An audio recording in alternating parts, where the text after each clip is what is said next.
Ok, gente? Estão me ouvindo bem aí? Então, vamos começar aí o nosso diálogo contábil. A gente vai falar sobre inteligência financeira e endividamento. Como as meninas aí falaram, eu sou o professor Geraldo Alemão, e a gente vai bater um papo hoje bem interessante sobre essa questão da inteligência financeira. Olha só, a gente está vivendo em um momento ímpar no mundo. Nós tivemos aí, estamos passando, né? Espero que no final aí da crise aí do coronavírus, né? Que mudou completamente muita coisa no mundo. A gente ainda tem aí um temor, uma incerteza com relação ao que vai acontecer, né? Nós também estamos passando por um problema de inflação no Brasil e no mundo. Então, perda de empregos, a questão da diminuição da atividade econômica, e isso tudo tem um reflexo muito grande na vida das pessoas. Mesmo as pessoas de rendas mais altas, elas sofrem muito com isso, sem contar as pessoas de renda mais baixa, né, que praticamente elas estão sobrevivendo. Então, o endividamento hoje, o endividamento pessoal hoje, é um tema de muita relevância, de muita preocupação aí dos próprios governos. Aí eu vou trazer para vocês aqui, ó, dois prints que eu dei de duas reportagens. Nós temos o Conselho Nacional aí dos Lojistas, né, que periodicamente, mensalmente, ele faz uma pesquisa. E essa pesquisa, ela levanta o nível de endividamento, o nível de inadimplência das pessoas, de uma forma geral, né? Então, fazem mensalmente uma amostra. Tem até uma base de dados bem assim, interessante. Então, a última feita, que foi no mês de setembro de 2021, apontou que 74% das famílias entrevistadas, né, elas estavam com endividamento, estavam com problemas de endividamento, né? Por causa de empréstimos, por causa de uso de cartão de crédito, enfim. Então, um número assim, um pouco assustador, né? Se a gente pegar 100% menos 74%, então a gente pensa, só 26% das famílias não têm dívidas ou então têm dívidas sob controle, né? Que são essas dívidas normais que a gente tem aí no dia a dia. Então, uma outra reportagem também no mesmo jornal, né, no Valor Econômico, que eu gosto muito, que o endividamento cresceu com a pandemia. Né, que a pandemia, como eu falei antes, ela trouxe essa questão, né, do aumento dos custos de tudo, da própria queda na renda per capita das pessoas, e isso fez com que as pessoas se endividassem mais, né, buscassem mais recursos para poder usar para poder pagar aí as suas contas via endividamento. Aqui um gráficozinho para poder mostrar para vocês aí uma evolução mais ou menos de um ano, né? Então, se a gente pegar em setembro do ano passado, nós tínhamos aí 67,2% das famílias, e agora a gente tem praticamente 74%. Então, vejam que é uma série histórica e ela tem uma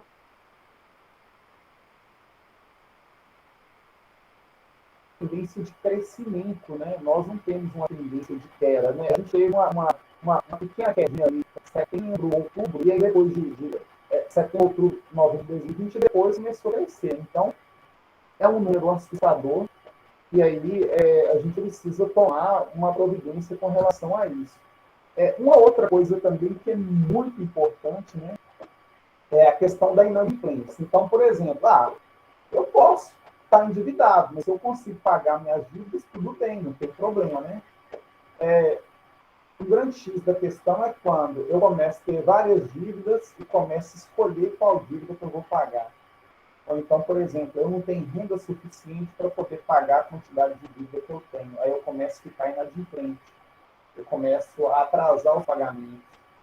Então, aqui a gente tem aí uma queda, né, de setembro até abril, mas aí depois esse negócio começa a crescer de novo e fica mais ou menos estabilizado em 25,5%. Né? Então, se a gente pensar assim, olha, 25,5% das famílias, ou um quarto das famílias brasileiras, elas estão inadimplentes. E se a gente tiver um processo, né, de aumento da taxa de juros, que é o que o Banco Central está querendo fazer para poder segurar a inflação. Então, significa inflação alta, taxa de juros alta, atividade econômica reduzida. A gente pode pensar que aquele número ali pode crescer ou então virar um calote definitivo. Né?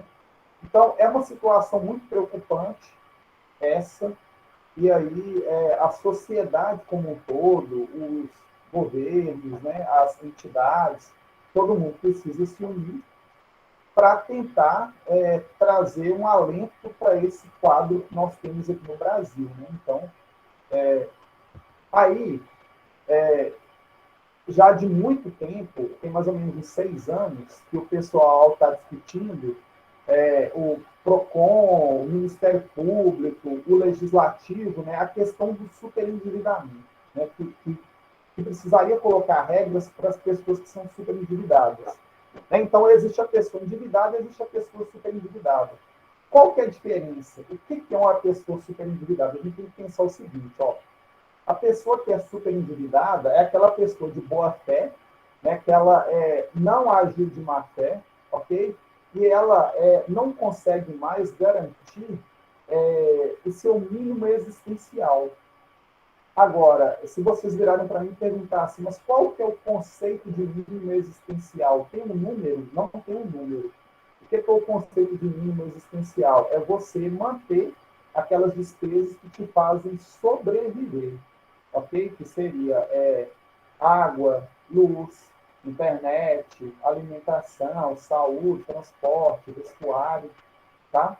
Então, cada um tem o seu mínimo existencial, ok? Tem o seu padrão de vida. Então,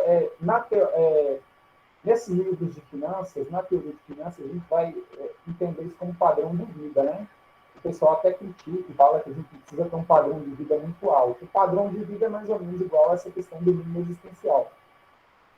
E o que a lei traz, em linhas gerais? Eu tenho estudado essa lei, eu li essa lei várias vezes, assisti vários vídeos, fiz várias anotações.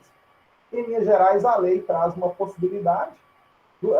Primeiro, o superendividado ele tem que se tocar que ele é superendividado, a primeira coisa.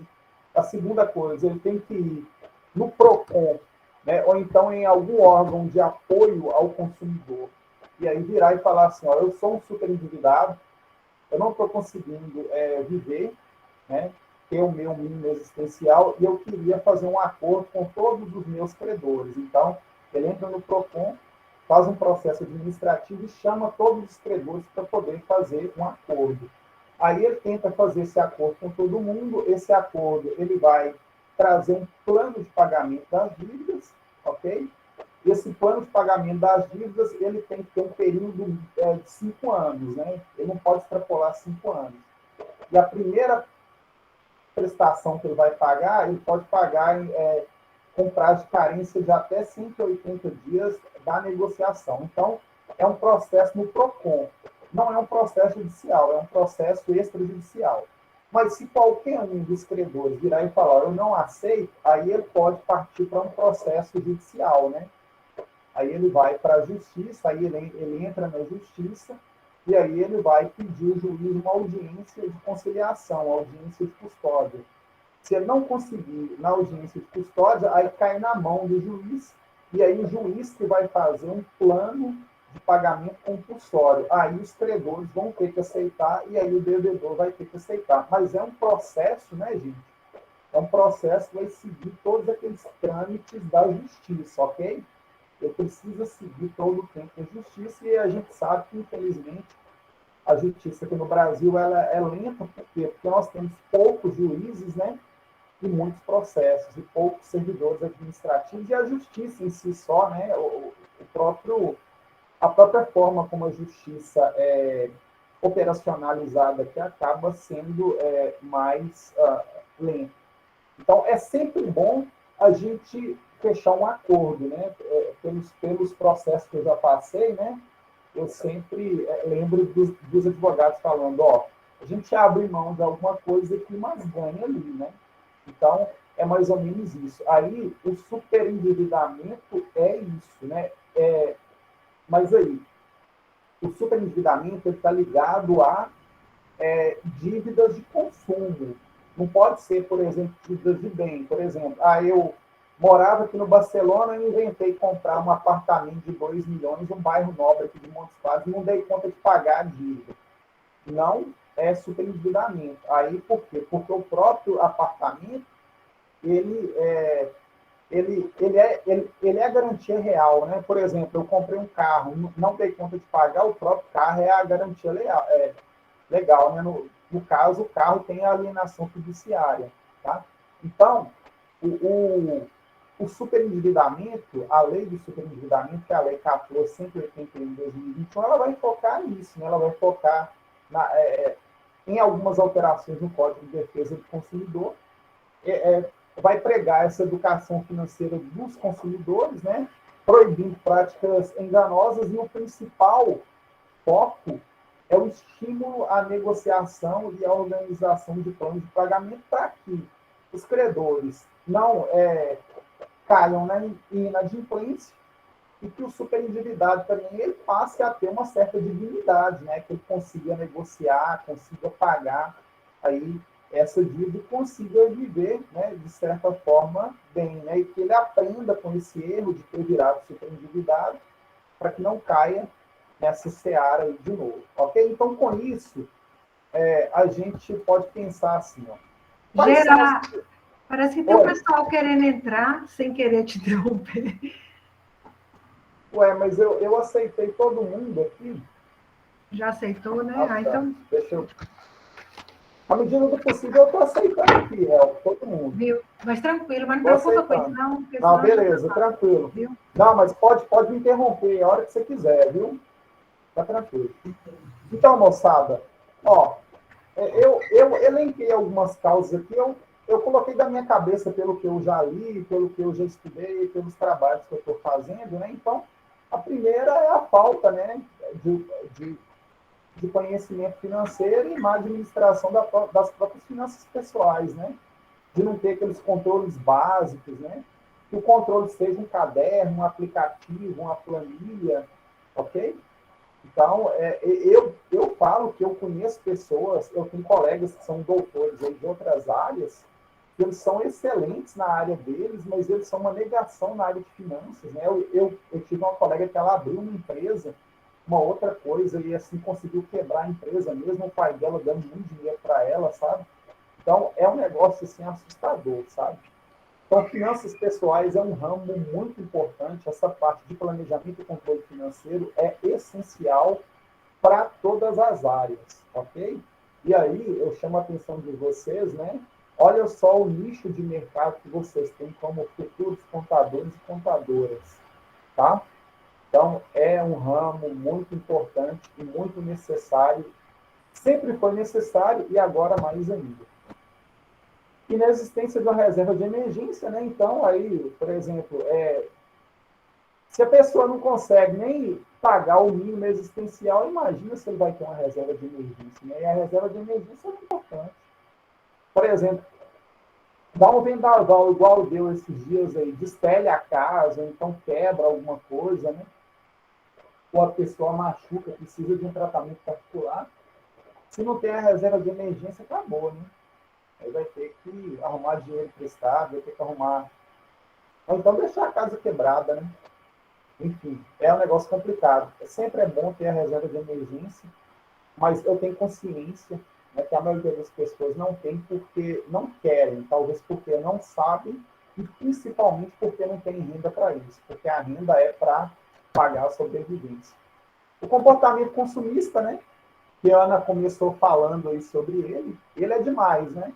Então, por exemplo, você tem um celular que te atende, aí a própria...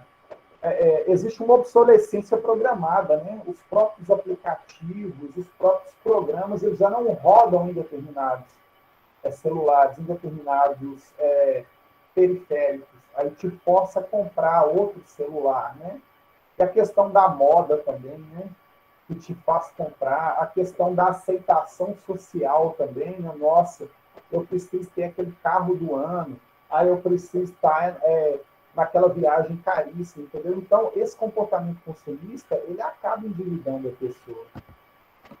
A ação por impulso também, né? Tem muito a ver com isso. Não usar muita racionalidade, sair comprando à torta e à direita. A oferta de crédito também, né? Que é um negócio absurdo. Então, o próprio Código de Defesa do Consumidor, ele alerta sobre isso, né? Mas nós somos bombardeados todos os dias, principalmente os bancos, né? Os grandes bancos, as cooperativas, as empresas de crédito, né? Tem uma aí que faz um rádio o tempo todo, né? É o tempo todo. Eu gosto muito de ouvir rádio, né? Mas tem muito tempo inteiro que está falando, pegue R$1.000 e pague 12,90, acho que é 93, alguma coisa, né? Eu até assim decorei. Aí na hora que você vai calcular a taxa de juros, é 1,8%, é 2% ao mês, que é um absurdo, né? E ao ano aí vai ser 26%, 28%, então é um absurdo isso. A falta de letramento financeiro, ok? Que é aquela questão de meter a cara aí em empréstimos e financiamento com juros altos. Doença, né? Como eu falei, né? Doença, algum acidente, alguma causa externa aí, e principalmente o desemprego também, né? O desemprego acaba fazendo com que a pessoa fique endividada e inadimplente, né? Que é uma situação ruim demais. Bom, aí as consequências, né? Então a gente pensou, causa e agora consequências do endividamento. Então imagina uma pessoa endividada e uma pessoa super endividada, né? Ou uma pessoa super endividada. Quais as consequências? Eu acho que a primeira, né, é a deterioração da saúde mental e física. Né? Eu tenho acompanhado pessoas, eu tenho gente na minha família que é endividada, que é super endividada, e a pessoa, ela tem muitos problemas de saúde mental, preocupação, depressão, tristeza, não dorme direito, e, consequentemente, isso causa problema na saúde física também. Né? Então, imagina o ruim que é você ter 1, 2, 3, 4 noites mal dormidas. Né? Você passa o dia com aquela cara, parece que um rolo compressor passou em cima da gente. Né? Então, é um problema sério. Eu já vi vários estudos da área de psicologia, da área de saúde coletiva, que relacionam, né, esses problemas de saúde mental com relação à questão de endividamento. A perda de patrimônio. Então, o que pode ser entregue para poder pagar as dívidas, o que pode ser executado judicialmente vai, a pessoa perde. A restrição de crédito, né, inscrição no SPC e Serasa, também, né, é uma consequência. A perda da dignidade humana, né, e aí isso aí é uma coisa que dói demais na gente, né? Então, a gente vê que as pessoas super endividadas, as pessoas que têm muito endividamento, que estão inadimplentes, elas perdem a dignidade humana, né? Elas não conseguem, elas caem assim num ciclo que ela não consegue sair daquilo. A queda na qualidade de vida familiar também, né? Problemas no trabalho e relacionamentos, nervosismo, agressividade. Aí, gente, eu vi estudos também que relacionam essa questão do endividamento com abuso de álcool, com abuso de drogas, com suicídio, né? Enfim, é um problema sério. E uma das grandes consequências também é que você vai pagar juros. É aquela questão que eu sempre falo. Olha, gente, pagar juros é enriquecer a outra pessoa. Então, você vai e pega um empréstimo pagando 2% ao mês. Você vai lembrar que todo mês, aqueles 2% você está enriquecendo a pessoa que está te emprestando dinheiro. Ok? Se você, por exemplo, está devendo o cartão de crédito, aí você faz uma negociação para pegar um empréstimo, sei lá, consignado, ou um CDC para poder pagar 5% ao mês. Você está enriquecendo o banco. E você está ficando mais pobre. Ok? E uma grande consequência é a vergonha, né? Que ela está muito ligada a essa questão da perda da dignidade humana e a deterioração, desculpa novamente, da saúde mental, né? Então, a pessoa, ela não fala. Geralmente, as pessoas que são muito endividadas, elas não falam, elas têm vergonha, elas entendem que o dinheiro é um tabu e a gente precisa quebrar isso. Bom, o que a gente pode fazer, então? Eu acho que o passo inicial de tudo é ler Pai Rico e Pai Pobre, ok? Que é o foco da nossa apresentação aqui hoje. Então, é um best-seller, é um clássico, né? Quem quiser, tem ele na internet, pode entrar, baixar. É um livro baratinho, né? E ele não deve ser uns R$ 40, é um livro gostoso de ler. E aí eu vou tentar tocar em alguns pontos aqui do livro que são importantes aqui para a gente poder entender qual que é a relação disso com endividamento e com finanças pessoais e com isso tudo que a gente está conversando. O livro é como se fosse um romance e ele conta a história do filho do pai pobre, que é o Robert, ok? O Robert é o filho do pai pobre. E aí ele tem um colega, que é o Mike, que é o filho do pai rico. E aí eles são amigos, né? As duas crianças são amigos, e ele vai lá brincar, sempre vai na casa do Mike e tal, e começa a observar como é que o pai age. E ele vira e fala assim, olha, eu quero ser rico, como é que é para ser rico? Porque o pai dele, o pai do Robert, é uma pessoa muito inteligente. É um doutor em educação, é um professor, né? Trabalha lá nos Estados Unidos, nos anos 50, lá no Havaí. E aí ele começa a observar que, apesar do pai ser muito inteligente, ser um doutor na área de economia, na área de educação, desculpa, ele é uma negação com relação à questão de finanças pessoais. Né? Ele vira para Robert e fala assim, Robert, eu quero que você estuda e faça um concurso. Aí o pai vira e fala assim, não, eu quero que meu filho estude, estude para poder entender como é que uma empresa funciona e que ele abra uma empresa e fica rico. E aí começa essa odisseia, né? Ele começa a participar da vida lá do pai rico, né, que é o pai do amigo dele, e aí ele começa a contar o que ele faz, conta várias histórias, tem umas histórias engraçadas, tem a história da biblioteca, né, que ele tem uma frustração grande, aí assim o pai rico vira para ele e fala assim, olha, você tem que fazer dinheiro, né, mas assim, fazer dinheiro é ganhar dinheiro. Aí antigamente a pasta dental era um tubo de alumínio. Eu cheguei a pegar essa época nos anos 70, eu lembro. Hoje em dia é um tubo de plástico, né? Antigamente era de alumínio. Aí ele pegou vários tubos, né, de pasta dental, tubos já secos, fundiu isso e fez várias moedas, né? Aí mostrou o pai rico riu e falou, não é isso não. E outra coisa, correndo um risco altíssimo, né, mexer com fundição de alumínio e tal, um negócio químico. Enfim, várias outras coisas vão rolando aí ao longo do livro. É uma leitura gostosa, né? É um romance, mas com uma conotação aí de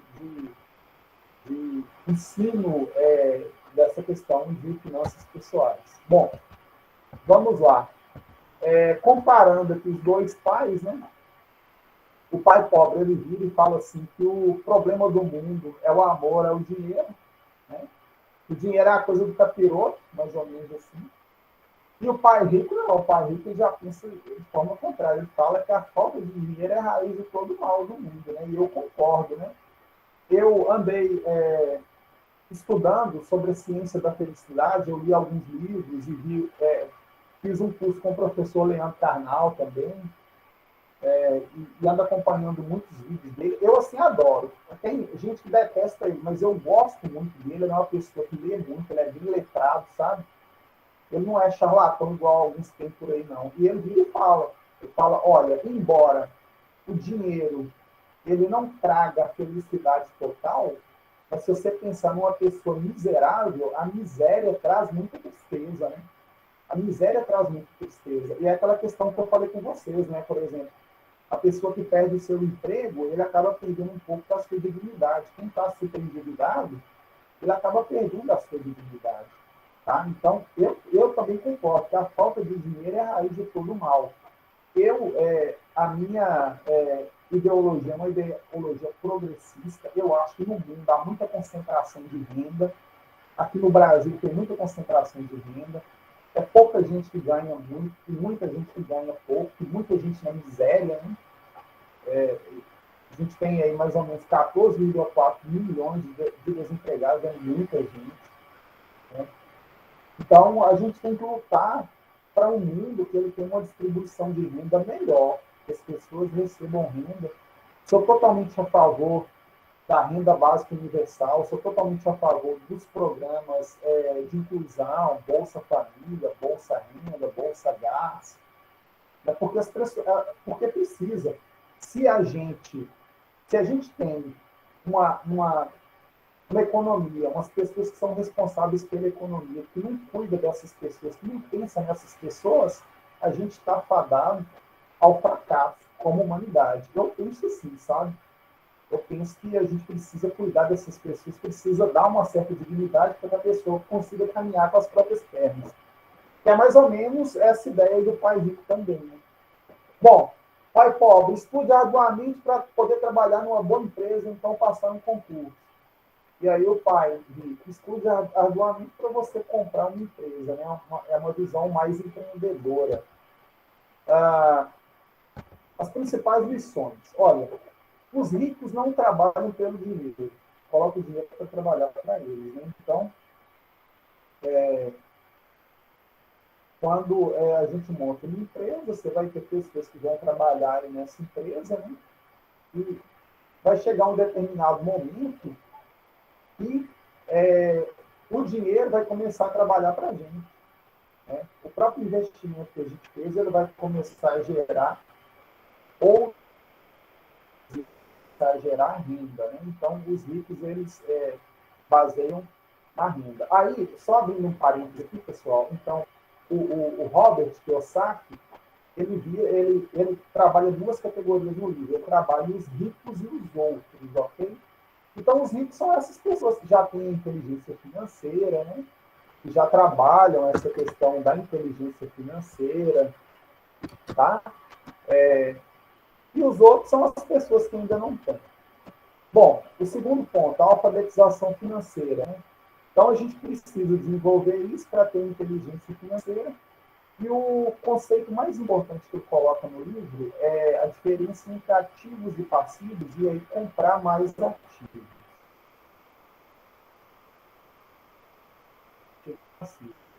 Mas já adiantando, o ativo é tudo aquilo que traz dinheiro para a gente, e passivo é tudo aquilo que consome dinheiro. Okay? E aí os ricos eles vão cultivando mais ativos, né? Ele até fala cultivar mais ativos, até chegar num ponto que esses ativos eles vão gerando tanto dinheiro que paga os passivos e ainda sobra. Né? E essa sobra que significa a riqueza. Ok?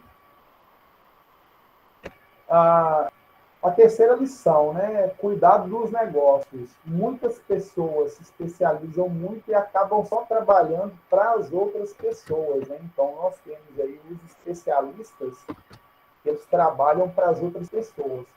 Qual que é a ideia do livro? O livro tem uma ideia, pega uma vertente mais empreendedora, né? Então, ele pensa assim, ó, bom, descubra o que a sociedade tem de demanda, especialize-se naquela demanda e monte uma empresa para atender aquela demanda da sociedade. É igual a questão do Elon Musk, né? O pessoal critica ele muito e tal, mas eu adoro. Por quê? Elon Musk, o tempo todo, ele tem várias empresas, né? Mas agora ele está mais especializado em viagens espaciais, né? Que é a SpaceX. E ele conseguiu desenvolver um foguete, uma espaçonave, né? Que é a Falcon X, é a Falcon X, né? Que ela consegue decolar, ela decola, leva a cápsula até a estação espacial, e os estágios do foguete que antigamente eram perdidos, né, que ficavam pelo espaço, então caíam na atmosfera, ele consegue trazer de volta e pousar, ele consegue reutilizar. Então, com isso, ele conseguiu baratear demais as viagens espaciais. E aí estava muito, como acabou a questão dos ônibus espaciais, né, o Atlantis, Columbia, Discovery e tal, o mundo estava restrito a uma nave soviética, que é a Soyuz. Então, a Solis, ela tem 57 anos que ela está subindo e descendo. E ela era da antiga União Soviética, hoje é da Rússia. E aí a Rússia cobrava caríssimo para poder levar os astronautas americanos e de outros países para lá. Então, o que fez? Acabou com o monopólio da Solis. Então, o Elon Musk viu que tinha essa lacuna no desenvolvimento espacial e ele conseguiu. E hoje consegue, né, com uma eficiência maior que a Soyuz, levar, né, porque ele consegue levar mais pessoas, né, então ele consegue levar 6 ou 7 pessoas, a Soyuz leva só 3. Então ele conseguiu achar um nicho e vai ficar mais rico ainda, né? Vai ficar mais rico. Mas aí é um exemplo que eu lembrei para poder dar para vocês aí. Então, o quarto é a história dos impostos e o poder das sociedades anônimas. Podemos pegar o exemplo aqui do Brasil, né? Há uma tendência de pejotização, não entrando aqui no aspecto do direito, né? Nem assim no aspecto trabalhista. Mas, se a gente conseguir ter uma empresa, pela empresa a gente consegue ter uma tributação bem melhor do que se fosse via pessoa física, né? Então, a tributação via pessoa física, ela é maior do que a tributação via pessoa jurídica. Então, o livro traz isso, né, com o modelo americano, mas a gente pode aplicar facilmente aqui no modelo americano. Então, essa questão de empreender, de ter uma empresa, de ter um negócio, né, não necessariamente uma sociedade anônima, né, mas uma empresa limitada, uma outra forma de sociedade, tá? Para a gente poder ter essa questão aí do planejamento tributário. Os ricos inventam dinheiro, o seu principal ativo é sua mente, né? E é isso, eu acredito piamente nisso. Descobrir um nicho, trabalhar esse nicho, como é que você vai descobrir? Estudando, tendo experiência, com esses 4 conhecimentos aí. Conhecimento de contabilidade, fundamental, né? Para fins de negócio, contabilidade societária, contabilidade gerencial, conceito de investimento também. Então, na hora que você começa a ficar rico, começa a ter grana, você precisa investir, isso bem investir. O conhecimento de mercado como um todo, né? A macroeconomia, a microeconomia, o que é inflação, qual é o impacto da inflação, o que é o Banco Central, o que é uma taxa de juros Selic, ok? Quais são as ondas de mercado, então isso é importantíssimo. E conhecer do próprio mercado, né? Então, Elon Musk conhece muito desse mercado de viagens espaciais, né? E ele tem outros concorrentes também, mas ele está lá firme. E o conhecimento de leis também é importantíssimo, né? A questão legal sempre, né? Então sempre é bom ter uma boa assessoria advocatícia.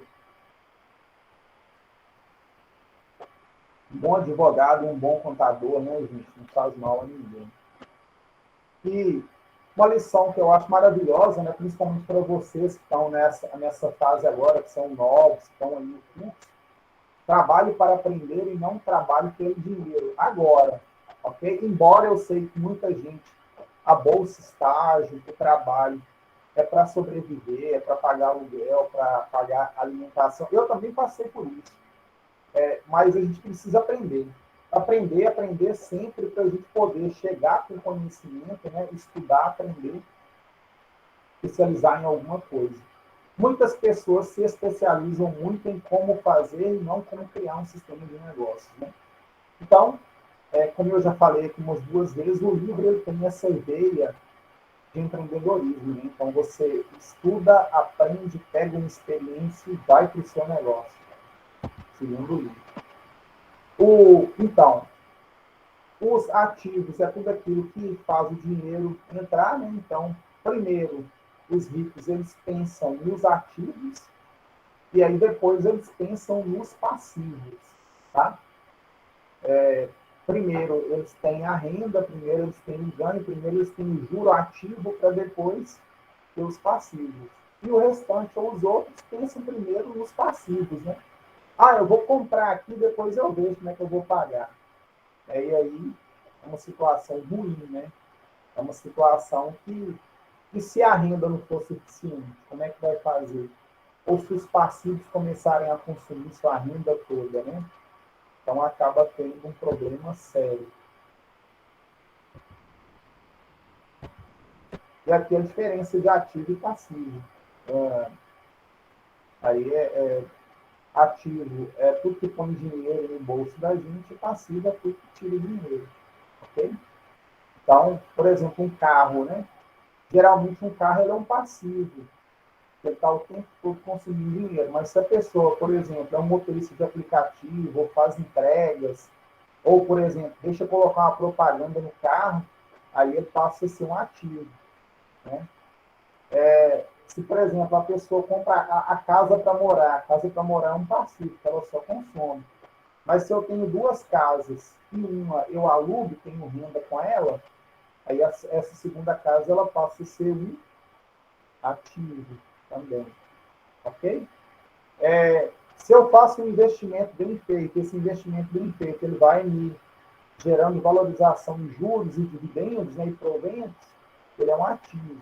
Agora, se eu faço um investimento errado, esse investimento ele começa a me dar problema, me dar prejuízo, desvalorização, rendimento negativo, ele passa a ser um passivo. É possível ter um investimento passivo? É possível, né? É possível. Então, quando eu executo uma perda, por exemplo, eu comprei uma ação, a ação caiu, eu preciso vender. Se eu vendo na perda, aí eu estou tendo um passivo. Tá? E uma coisa interessante também que eu coloco no livro, gente, é essa questão da corrida dos ratos. O que é a corrida dos ratos? Olha, sempre os outros estão correndo atrás dos passivos, né? Então, estão cultivando passivos o tempo todo. Os passivos eles estão exigindo pagamentos e nunca sobra nada. Então, essa corrida, como se fosse uma corrida dos ratos o tempo todo. Nunca sobra nada, nunca tem dinheiro para investimento, nunca tem dinheiro para nada, né? Então, é uma situação que ele coloca aí como se fosse a corrida dos ratos. E, para poder terminar, o conhecimento é a única coisa que ninguém pode roubar, tomar de vocês, né? Eu espero que vocês leiam o livro, espero que vocês saiam daqui com uma outra ideia, né? Essa ideia de aprender, aproveitar o tempo que vocês têm enquanto são jovens, para aprender. E quero falar que contábeis é uma profissão legal, é uma profissão que tem um nível de empregabilidade muito alto, e o contador e a contadora sempre vão ser essenciais, não só na área financeira, mas em todas as áreas da nossa sociedade. Tá bom? Muito obrigado e eu estou agora aberto a gente poder fazer as questões. Viu, gente? Deixa eu só... Boa noite. Geraldo, eu separei algumas perguntas aqui. A primeira pergunta que foi feita foi do João Marcos. Primeiramente, né, muito obrigada pelas suas palavras. Com certeza nos agregou muito pelo conhecimento. Então vamos lá. A primeira pergunta foi do João Marcos. Como as emoções influenciam nossa maneira de lidar com o dinheiro? Ótimo. Excelente pergunta. Então, essa questão emocional está muito ligada, né, à questão financeira. Então, por exemplo, alguns estudos que eu já vi, assim, tem vários estudos, né? Por exemplo, a Bolsa de Valores. A Bolsa de Valores ela é mais psicológica do que racional. É claro que tem a parte racional, mas assim, por exemplo, se você compra uma ação e essa ação tem bons fundamentos e é uma compra de longo prazo, significa que ao longo desse longo prazo você vai ter algumas correções, que é uma coisa normal. Aí, por exemplo, na primeira paulada, por exemplo, igual a gente teve agora, né? Aí tem aí um problema qualquer, o presidente do Brasil fala uma besteira e a bolsa cai, desaba, e aí a ação que você tem desaba, cai um pouco. Aí você já desespera. Eu vou vender porque eu vou perder. Não, não é hora de vender. Por quê? Porque você está posicionado a longo prazo. Então, é um dos exemplos dessa questão emocional. É igual, por exemplo, aí tem uma outra coisa que fala, autocomparação social. Ok? Imagina que você tem um carro por exemplo, imagina que eu tenho um carro, eu tenho um Kwid pequenininho, é um carrinho pequenininho, parece um Kinder Ovozinho e tal, mas é um carrinho bom. Aí meu vizinho vai e compra uma Hilux lá de 200 mil e tal, e aí eu olho e falo assim, ah, quem é ele? Por que ele tem uma Hilux e eu não posso ter? Ele pega meu carro, me atende perfeitamente, vende por um preço talvez abaixo do preço do mercado, vou lá e compro uma Hilux sem ter dinheiro. E aí começa a exibir, falar, se meu vizinho tem uma, eu tenho uma também. Entendeu? Esse é um comportamento que a gente chama de autocomparação social. E aí vai trazer uma consequência financeira muito grande para mim. Por quê? Porque eu estava acostumado com um Kwid, que não gasta quase nada. Eu passo a ter aí uma Hilux que vai gastar muito, seguro, PVA, despesas gerais, consumo. É um exemplo também. Então, já tem muitos estudos, desde a década de 70 para cá, né? Tem até prêmio Nobel, tem uma linha em finanças, né, que é psicologia econômica, que é finanças comportamentais, que o comportamento nosso, a parte psicológica nossa, ela explica muito o nosso comportamento financeiro também, né? Então, existem também os extremos, né? Existem aquelas pessoas que eles são, por exemplo, que chamam, que a gente usa um termo aqui muito engraçado, né? Que é mão de vaca, é aquela pessoa que não gasta com nada e tal, aí também é ruim, né?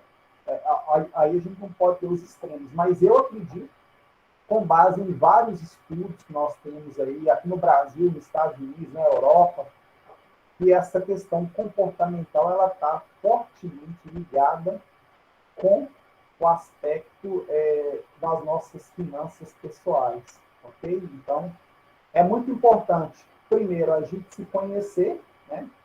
Saber dos nossos limites, saber das nossas angústias, né? A gente buscar fazer, quem puder, fazer psicoterapia para poder se entender, né? Entender melhor.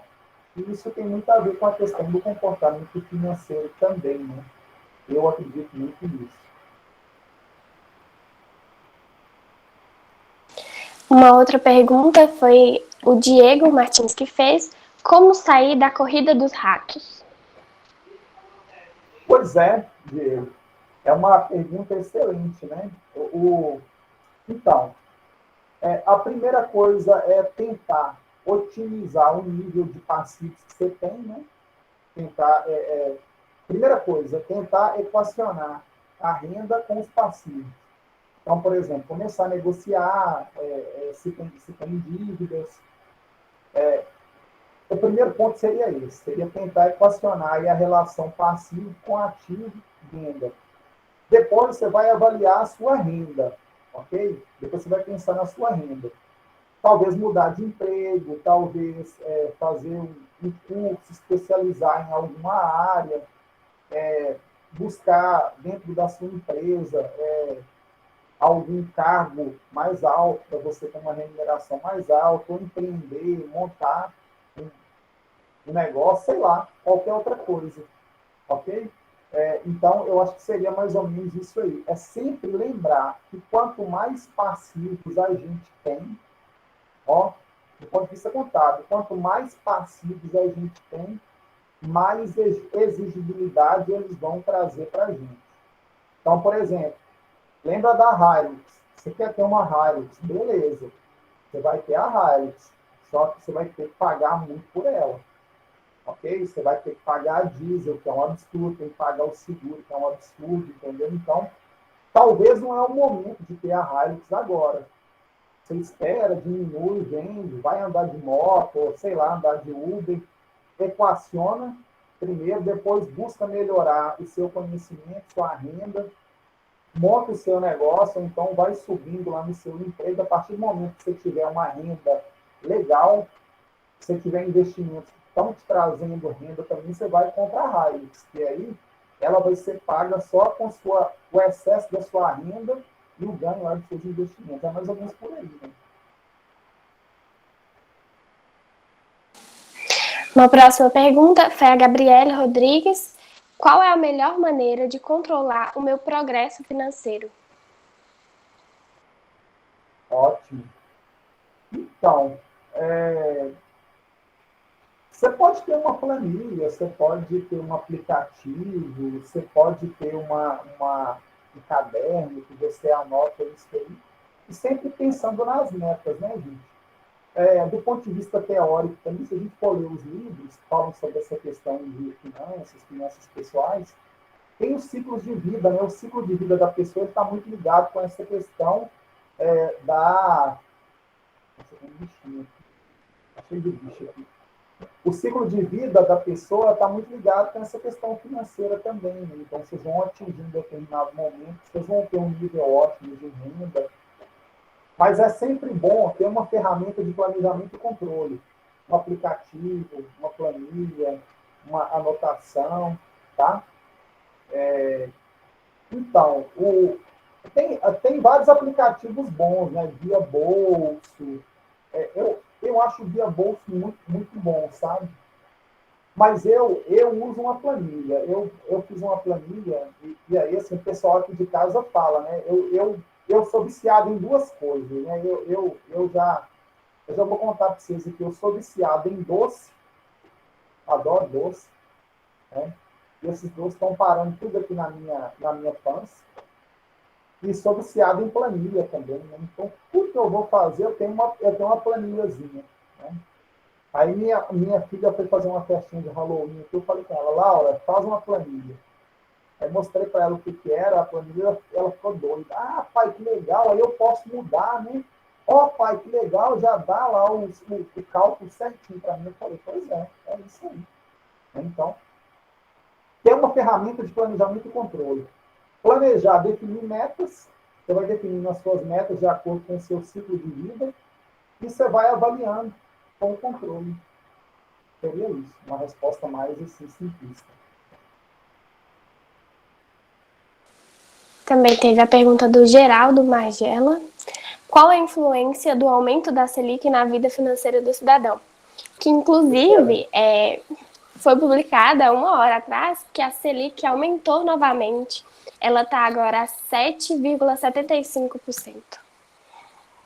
Nossa, gente, que aumento, hein? Então, rapidinho, queria mandar um abraço aí para meu grande amigo Gera, meu xará, Geraldo Magela, amigão nosso aí. Então, a Selic, a gente sabe que ela é a taxa básica de juros da economia, né? E ela, basicamente, ela serve para poder controlar a inflação. Então, a gente sabe também que a inflação perdeu o controle total, né? Aí assim, não é culpa, né? Não é culpa do governo, não é culpa dos bancos, não é culpa de ninguém, não é culpa do próprio contexto que a gente está vivendo. Uma das formas de controlar a inflação é aumentar a taxa de juros. Aí aumenta a taxa de juros para inibir o consumo, que é um remédio amargo, né? É um remédio amargo. Por quê? O aumento da Selic significa, teoricamente, e de forma prática também, o aumento dos juros, dos empréstimos, financiamentos e tudo. Então, há uma restrição de crédito também em função disso, porque o juro fica mais caro, as pessoas deixam de pegar o dinheiro emprestado, ok? E, com isso, a gente tem uma certa limitação na atividade econômica, tem uma certa restrição na atividade econômica. Do ponto de vista dos investimentos, aí, agora não é de tudo ruim. Por quê? Porque o aumento na taxa Selic, ele melhora o rendimento aí, principalmente da renda fixa. Mas nós temos que ficar sempre ligados, que é o que eu ensinei para vocês lá em matemática financeira, lá em contabilidade 2, da taxa real. A inflação, ela está mais ou menos 11, e a Selic está mais ou menos 8. Então, grosso modo, nós temos uma perda real de 3% ao ano. Teria que estar de outra forma. A Selic ela tinha que ser mais alta do que a inflação para a gente poder ganhar financeiramente, ganhar uma taxa real acima da inflação. Então, a taxa de juros alta, ela é ruim para a atividade produtiva, né? Então, a gente vai ter muita gente fugindo da bolsa, a restrição de crédito e também a questão de uma possível recessão na economia, né? É triste. É triste ver a taxa Selic aí nesse movimento de alta, mas aí a gente tem que tentar se adaptar a isso aí. Né?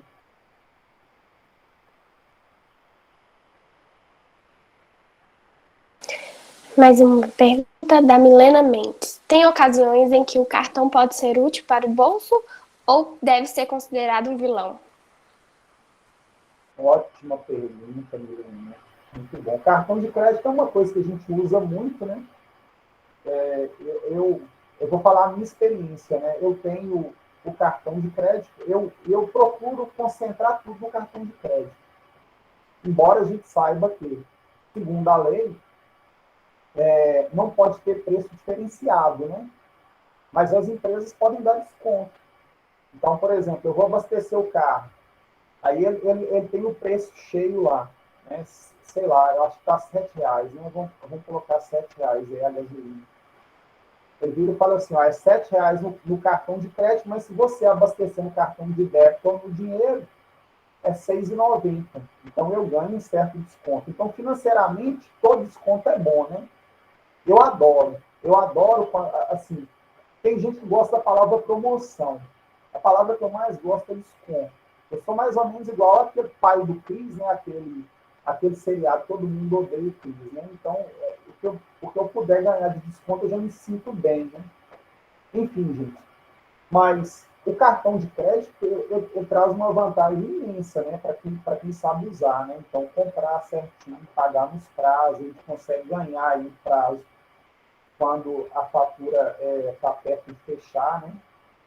O problema maior, respondendo aí, é que as pessoas usam o cartão como complemento de renda. A minha sogra mesmo, ela usa o cartão como complemento de renda. Então ela ganha um salário mínimo e eu sou também. Tem meses que eles não conseguem fechar a conta. O que ela faz? Aí ela usa o cartão como complemento de renda e vai comprando cartão, entendeu? E aí estoura e acaba não dando conta de pagar, né? Aí ela cai naquela questão lá do juro rotativo do cartão, aí ela tem que pegar um outro empréstimo que é mais barato, o próprio banco oferece isso para ela, mas aí entra na corrida dos ratos, né? Infelizmente. Por quê? Porque a renda dela é mais baixa, né? E ela não consegue, de certa forma, em alguns meses, fechar lá o orçamento da casa dela, que é um orçamento de sobrevivência, né? Dá dó, sabe? Aí a gente tem que ajudar com algumas outras coisas aí e tal. Mas é isso, o cartão de crédito é muito bom. E aí, aproveitando, eu vou falar uma coisa que vocês vão assustar. Eu não gosto de Pix, eu não tenho Pix. Quando foi sair o Pix, eu pensei assim, olha, eu estou com o pé atrás demais sobre o Pix. Aí o pessoal me chamou minha atenção, falou, não, vai ser bom demais e tal. O Pix ele é muito fácil de ser fraudado, o cartão de crédito não. O cartão de crédito, por exemplo, se alguém clonar seu cartão e comprar, e você conseguir ver, você entra em contato com a operadora e tem a resolução na hora. Agora, por exemplo, se alguém consegue pegar, cobrir a senha do seu banco, entra lá, faz um Pix para uma outra conta, acabou, né? Então, eu andei lendo aí alguns relatos, né, de várias pessoas que caíram nesse golpe, né, caíram em golpe, tiveram essa questão de transferência via Pix, e aí parece que os bancos eles não são obrigados a ressarcir, sabe? Então vai ter que brigar na justiça e volta aquela questão que a gente falou antes, né? É complicado esperar a justiça e tal, você ter restituição aí de valor, né? Então, em resumo, o cartão de crédito é uma modalidade legal, o risco dele é mais alto, a taxa é mais alta também, né? A gente sabendo usar, ele torna um aliado. Eu uso muito, né? E aí eu uso um cartão que ele não tem anuidade, que é o cartão da XP, né? Da XP Investimentos, e ainda me dá um investback. Então, a cada R$ 100 que eu gasto, eu recebo R$ 1 em fundo de renda fixa, né? Então, esses dias aí, eu fiz um resgate lá de quase R$ 1.000 lá nesse fundo, e torrei esses R$ 1.000, falei, não, vou comprar um monte de coisa aqui que a gente está precisando só por conta do cartão, né? É claro que o cartão ele ganha, né, por eu usar a bandeira dele e tal, comprar, mas tem muitas opções aí no mercado a gente poder usar o cartão sem anuidade e aí tirar o proveito dele, né? E aí tomar cuidado com isso aí, não usar o cartão como uma renda, um complemento de renda e depois ficar devendo aí, não dar conta de pagar e cair na corrida dos ratos aí. Né?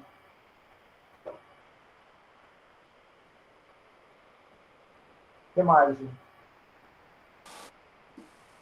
Tem uma pergunta da Amanda. Que hábitos a pessoa precisa desenvolver para lidar de maneira mais saudável com o dinheiro?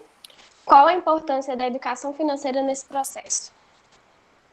Excelente pergunta. Então, o primeiro hábito, Amanda, é a gente quebrar esse paradigma que o dinheiro é um tabu. Pelo que eu já li, né? Então, por exemplo, muitos pais, por exemplo, os meus pais eles não tiveram educação financeira nenhuma, né? Então, eu já cometi alguns erros financeiros graves, né? Mas eu depois aprendi com os meus erros. Então, a primeira coisa é entender que o dinheiro não é um tabu e que a gente precisa entender sobre ele, tá? Essa preocupação da educação financeira é uma preocupação do governo, das pessoas, e aí a gente tem agora, né, nos currículos aí do ensino médio, essa questão da educação financeira. Só que eu estava até pensando, tem que avaliar quem é que vai, por exemplo, falar sobre educação financeira, porque a pessoa tem que falar com propriedade, né? Tem que trazer bons exemplos, tem que trazer uma certa experiência para mostrar ali para os meninos e as meninas, né? Mas eu acredito que os órgãos, por exemplo, a CVM, o Banco Central, o PROCON, e vários órgãos aí juntos, né, o próprio Ministério da Educação também, eles estão muito preocupados com essa questão da educação financeira, e aí a gente vai ter algumas associações, alguns órgãos também, que sempre estão dando cursos, palestras, workshops, seminários, né? Tem muito canal legal no YouTube também. Eu acho assim, o YouTube é uma ferramenta fantástica, gente. Tem coisas maravilhosas. Eu gosto de música, mas eu sou autodidata. Eu gosto de estudar por conta. Tem cada coisa que eu acho no YouTube, a pessoa ensinando assim, passo a passo, numa determinada música, sabe? É um negócio fantástico. Na minha época de jovem não tinha, né? A gente tinha que usar essas revistinhas de música, ou então pegar por ouvido, ou então um colega que sabia tocar, você ia lá e aprendia. Então, só a título de exemplo, né? O YouTube eu acho que é um canal maravilhoso para a gente poder pegar aí essas informações. Né? Então, acredito que quanto mais informação, quanto mais letrado financeiro a gente for, menos risco a gente tem de cair na corrida dos ratos. E maior possibilidade a gente tem aí de ser pessoas mais críticas com relação ao dinheiro. Né? Eu acredito muito nisso, pelo que eu já li, né? O que mais? E a última pergunta. A pergunta de Isadora. Com o momento da pandemia que estamos vivendo, o que é mais viável? Um empréstimo com taxas pré-fixadas ou taxas variáveis? Empréstimo? Olha, se você conseguir um empréstimo com uma taxa boa, o empréstimo ele é melhor pré-fixado. Você vai saber quanto você vai pagar, independentemente do que vai acontecer. Então, qual que é a tendência? A tendência é a Selic aumentar ao longo do tempo, pelo menos agora. Então, a gente está num contexto de aumento de taxa de juros. Se você pega um empréstimo pré, você está, de certa forma, se resguardando com relação ao aumento. Se você pega um empréstimo pós-fixado, que é indexado, a Selic é indexado à inflação, aí você tem um problema. Aí sua prestação ela vai crescer mais ao longo do tempo. Que é o raciocínio inverso do investimento agora, né? Quais são os melhores investimentos que a gente pode pensar em renda fixa? Os que são indexados, né? Os pós que são indexados pela Selic, né? E que são indexados aí pela inflação, porque a tendência é crescer. O investimento pré-fixado agora ele não é bom, em função do momento que a gente está vivendo. Luana, parece que a Cândida tinha levantado a mão. Cândida está aí Eu acho que a ainda? Cândida levantou a mão. Cândida?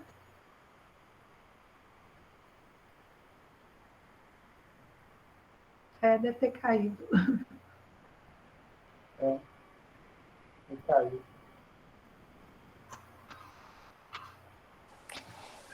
Eu gostaria de lembrar que esse diálogo aqui, ele vai ser disponibilizado um certificado, e para a gente estar disponibilizando, tem um formulário que é a lista de presença, já está no site, para que vocês não se esqueçam, e a gente vai sortear um livro aqui para as pessoas que estão presentes. O livro é O Investidor Inteligente, aí eu vou apresentar aqui para sortear. Que bacana, gente. Muito bem. É um livro fantástico. É do Benjamin Graham. É um livro muito legal, gente. É um best-seller na área de finanças.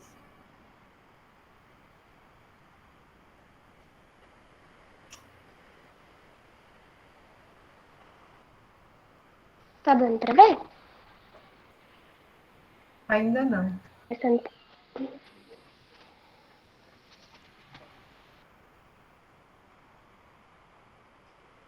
Apareceu um iconezinho. Você já está apresentando, Luana.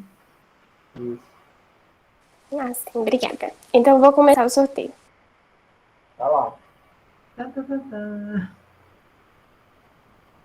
Ó, Iracema Souza. Aí, Oi, Iracema Souza. Iracema, se manifeste aí no chat, Iracema. Sortuda. Socorro, fiquei feliz demais. Muito obrigada. Ei, Iracema, que legal, Iracema. Ganhei e ter ganhado. Viva! Legal, muito bom, gente. Muito legal. Todo diálogo ela ganhou, olha só. Que santo forte.